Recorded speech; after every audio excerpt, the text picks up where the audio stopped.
Assalamualaikum warahmatullahi wabarakatuh. Halo semuanya, perkenalkan saya Asika Marwati, NIM C241907 dari Departemen Manajemen Sumber Daya Perairan, Fakultas Perikanan dan Ilmu Kelautan, Institut Pertanian Bogor. Pada video kali ini saya akan menjelaskan mengenai materi yang telah saya pelajari pada praktikum biologi perikanan selama 14 pertemuan. Kira-kira apa aja sih yang telah saya pelajari? Tentunya penasaran bukan? Oleh karena itu, simak video berikut ya. Selama 14 pertemuan praktikum biologi perikanan, terdapat 3 aspek penting mengenai biologi perikanan yang dipelajari. Yang pertama ada pertumbuhan, reproduksi, dan makanan ikan. Kita mulai dari pertumbuhan. Seperti kita ketahui bahwasannya definisi dari pertumbuhan ialah perubahan dimensi yang mencakup panjang, volume, jumlah, bobot dari suatu organisme sehingga timbul adanya suatu perubahan, baik itu menjadi lebih besar ataupun menjadi lebih kecil. Nah, pada materi pertumbuhan terdapat 3 poin penting yang dipelajari. Yang pertama ada distribusi frekuensi panjang. Nah, ini menjelaskan terkait persebaran panjang tubuh daripada ikan yang tersebar di seluruh perairan. Nah, kita dapat mengetahui pada perairan tertentu itu cenderung ikan yang berukuran panjang, ikan yang berukuran besar-besar ataupun ikan yang berukuran kecil. Sehingga di sini kita dapat tahu jumlah populasi yang terdapat dalam perairan tersebut itu termasuk ikan yang berukuran besar-besar ataupun ikan yang berukuran kecil yang masih dalam tahap pertumbuhan. Kemudian yang kedua yakni mengenai faktor kondisi. Nah, faktor kondisi itu menjelaskan mengenai kondisi biologis, fisiologis, dan produktivitas daripada si ikan yang dapat menggambarkan tingkat kesejahteraan suatu ikan. Jadi, ketika ikan hidup dalam suatu habitat, itu dapat menggambarkan bagaimana sih keadaan faktor kondisinya. Ketika ikan cocok pada habitat tersebut, maka ikan tersebut akan cenderung sejahtera atau nilai kemontokannya itu besar ataupun tinggi. Begitu juga sebaliknya. Nah, yang ketiga ialah hubungan panjang dan bobot. Menjelaskan apakah ada hubungan antara panjang dan bobot.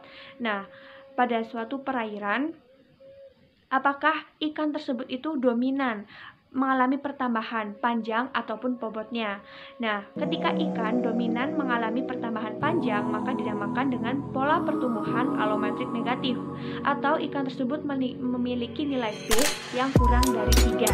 Sedangkan ikan yang cenderung atau dominan pertambahan bobotnya, maka ikan tersebut memiliki pola pertumbuhan alometrik positif, atau nilai B-nya itu lebih besar daripada 3.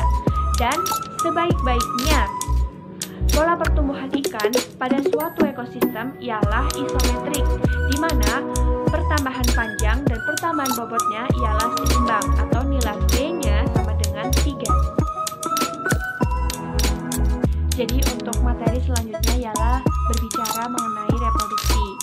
Kita tentunya paham mengenai tujuan dari reproduksi, ialah untuk memperbanyak populasi serta dapat mempertahankan keturunan dalam suatu ekosistem. Di sini kita mempelajari mengenai tingkat kematangan gonad atau TKG. Ini diartikan sebagai salah satu tahap perkembangan gonad ikan sesudah dan sebelum memijah.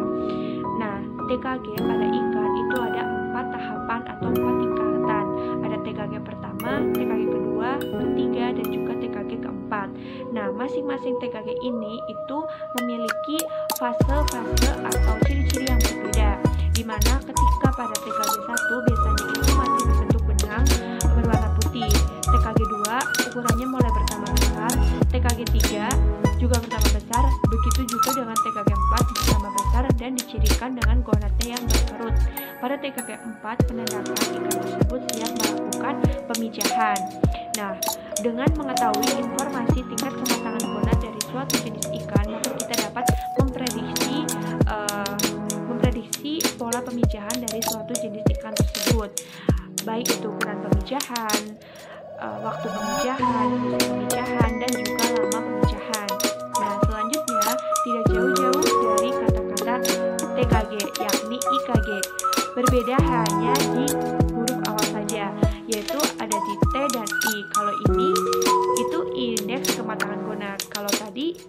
kematangan gonad. Nah, tentunya masih berhubungan, yakni masih sama-sama dalam tahap perkembangan gonad. Kalau indeks kematangan gonad itu dinyatakan sebagai indikator untuk mengukur kematangan seksualitas dari spesies ikan, baik itu jantan ataupun betina. Nah, keduanya antara TKG dan IKG itu memiliki hubungan yang selaras atau berbanding lurus, di mana semakin tinggi nilai TKG, maka nilai IKG-nya itu juga semakin bertambah tinggi. Nah, informasi mengenai TKG dan IKG itu dapat digunakan untuk memprediksi waktu pemijah dari suatu jenis ikan. Nah, selanjutnya ada fekunditas. Nah, fekunditas ini diartikan sebagai jumlah telur pada ikan yang akan dikeluarkan ketika telur ikan tersebut itu telah sampai pada waktu pemijahan. Terdapat dua pola pemijahan pada ikan. Yang pertama itu ada total spawner. Jadi ikan akan mengeluarkan seluruh jumlah telurnya ketika waktu pemijahannya telah tiba. Kemudian ada partial spawner. Ini berbeda dengan total spawner ya. Jadi kalau partial spawner itu ikan tidak mengeluarkan telurnya sekaligus dalam satu kali memijah, melainkan secara bertahap. Nah, terakhir ialah mengenai diameter telur. Nah, diameter telur itu adalah garis tengah yang biasanya diukur dengan menggunakan micrometer. Nah, antara TKG, IKG, fekunditas itu juga berhubungan dengan diameter telur. Jadi semakin tinggi nilai TKG ataupun IKG-nya, maka diameter telurnya itu juga akan semakin bertambah besar. Selanjutnya kita akan mempelajari mengenai makanan ikan.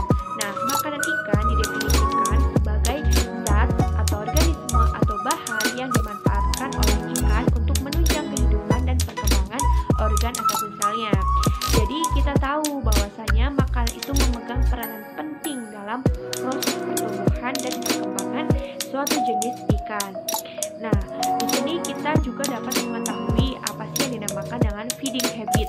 Jadi tingkah laku ikan dalam mengambil dan mencari makanan itu dinamakan dengan kebiasaan makan dari suatu jenis ikan. Nah, kebiasaan makan dari setiap jenis ikan itu berbeda-beda. Ikan ada yang memanfaatkan 24 jam penuh dalam mencari makanan, ada juga yang tidak. Nah, selama ikan memanfaatkan makanan selama 24 jam itu dinamakan sebagai food periodicity. Jadi periode ikan dalam mengambil dan memanfaatkan suatu jenis makanan.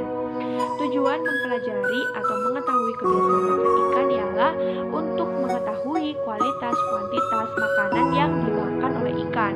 Bagaimana sih kandungan gizinya, proteinnya, apakah memenuhi untuk proses pertumbuhan ikan. Nah, ketika kita telah mengetahui kebiasaan makan ikan, maka kita dapat mengurutkan makanan yang dimakan oleh ikan. Jadi ada 4 urutan makanan yang dimakan oleh ikan. Yang pertama ada makanan utama. Jadi makanan utama itu merupakan makanan prioritas yang dimanfaatkan dalam jumlah besar oleh ikan. Kemudian ada makanan pelengkap yang dimanfaatkan dalam jumlah kecil. Ada makanan tambahan dan terakhir ada makanan pengganti. Jadi ketika makanan utamanya itu sudah tidak ada, maka akan digantikan oleh makanan pengganti ini. Nah, biasanya ikan itu berdasarkan kebiasaan makannya dikategorikan menjadi 3. Ada yang herbivore, pemakan tumbuhan, karnivor, pemakan daging, dan yang terakhir adalah omnivore atau pemakan segala. Nah, ikan dalam memanfaatkan jenis makanan itu ditentukan atau tergantung pada faktor ukuran makanan, selera makanan, ketersediaan makanan dalam suatu lingkungan. Nah, pada materi makanan kita mempelajari mengenai indeks bagian terbesar atau index of favorable range. Nah, ini itu digunakan untuk mengevaluasi jenis makanan apa saja yang terdapat pada alat pencernaan atau lambung ikan. Kemudian mempelajari juga mengenai panjang usus relatif. Jadi kita dapat mengetahui seberapa panjang si usus ikan tersebut. Nah, dengan mengetahui panjang usus relatif, maka kita dapat menentukan kategori ikan tersebut itu termasuk ke dalam jenis ikan apa. Nah, ketika panjang ususnya itu kurang dari 1, maka ikan tersebut itu adalah ikan karnivor, pemakan daging.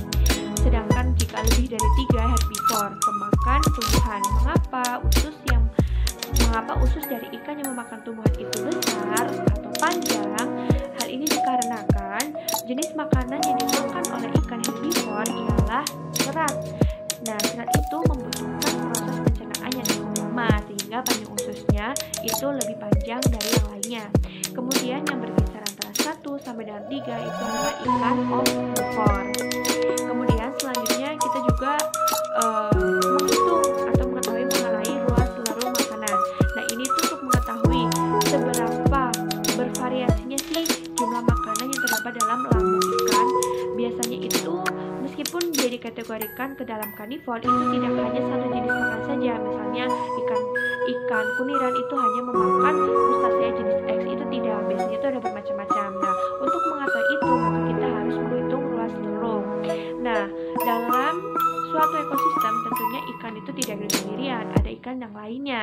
Nah, tentunya dalam memanfaatkan makanan biasanya itu akan terjadi mungkin ketika ikan tersebut memiliki makanan yang sama, maka akan terjadi kompetisi atau persaingan.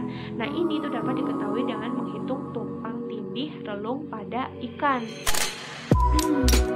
Apakah ikan tersebut itu memiliki kompetisi yang tinggi ataupun tidak dengan jenis ikan lainnya yang berada dalam satu habitat. Nah, selanjutnya yaitu kita menghitung ISC, yaitu Index Stomach of Content, yaitu adalah indeks isi lambung. Kita akan mengetahui apa saja yang terdapat dalam lambung ikan, jenis makanan apa saja sih yang terdapat dalam lambung ikan. Kemudian selanjutnya adalah hubungan volume makanan dengan panjang ikan. Nah, jadi bagaimana sih hubungannya jika volume makanan itu besar ataupun tinggi? Bagaimana pengaruhnya terhadap panjang dari ikan? Nah, ketika volume makanannya itu tinggi, itu tergantung akan dialihkan untuk melakukan pola pergerakan ataupun untuk pertumbuhan. Ketika dialihkan untuk pertumbuhan, maka pertambahan panjang ikan itu akan semakin bertambah panjang. Berbeda ketika dialihkan untuk melakukan aktivitas lainnya, maka dia itu akan cenderung tidak bertambah panjang dan juga tidak bertambah kurus, melainkan energinya itu hanya terfokus untuk melakukan aktivitas tertentu, misal kayak pergerakan ikan, misal kayak untuk beradaptasi dalam suatu kondisi tertentu. Biasanya energinya itu digunakan untuk itu adaptasi. Sekian informasi yang dapat saya sampaikan. Semoga dapat bermanfaat serta menambah wawasan bagi kita semuanya. Sebelumnya ada satu pantun dari saya. Ikan sepat, ikan teri. Saya Astika Marwati pamit undur diri. Wassalamualaikum warahmatullahi wabarakatuh. Sampai jumpa di video selanjutnya. Bye-bye.